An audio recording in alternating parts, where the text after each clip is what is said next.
So what's up mga homies? So kasama natin si... Sir, anong name po niya, sir? Aljon. Sir Aljon. Sir, saan pa kayo galing, sir?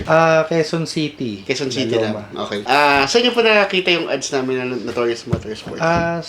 Actually sa friend ko, pero nakikita-kita ko na rin sa mga Facebook. Na-refer kami. So, yun. Tapos, anong unit yung pinapagawa natin yun, sir?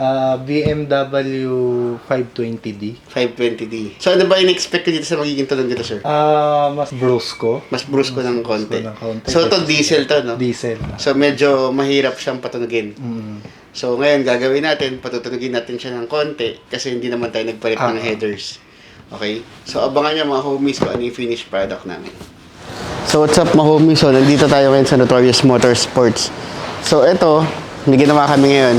Kakaiba. So, diesel siya na BMW. So, itong unit na to is 520D. Pero naka-body kit siya. So, ginawa namin, nag-customize kami ng quad tip or nag-apat na tip kami. Tapos yan, kung makikita nyo, gusto namin magkaroon ng tunog. So, nag-muffler delete kami. So, ito yung ginawa namin. Nag-Y-pipe kami. Tapos, syempre, turbo diesel to. So, ito yung pinaka-exhaust niya. 2.5 piping. Tapos, nilagyan namin ng resonator, syempre, para nandun pa rin yung power. So, kahit nag-muffler delete tayo, turbo naman to. So, okay lang. Kasi may resonator pa rin tayo para sa back pressure. Tapos, ito yung pinaka, yung pinaka-exhaust niya. So, hanggang dito lang kami. Hindi pa kami nagtanggal ng catalytic. So, susunod siguro, yun yung bago pa-projectin namin ni boss kasi kakaiba tong project na to. So, ngayon, tingnan natin kung ano magiging tunog nito.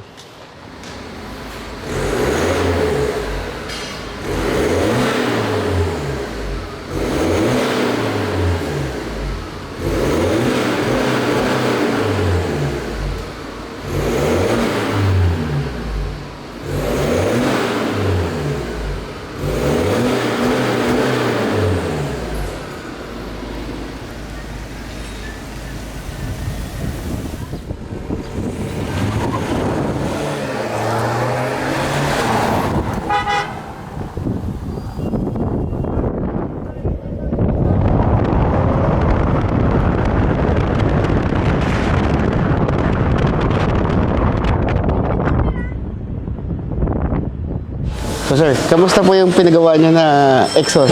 Okay naman. Nakuha niya yung Gusto natin tunog? gustong tunog lang. Hindi maingay. Pero umingay. Umingay, oh. Yung power, sir. Yung power, okay din. Ramdam mo pag talagang nag-accelerate. Okay, sir. Thank you, sir. Thank you. Now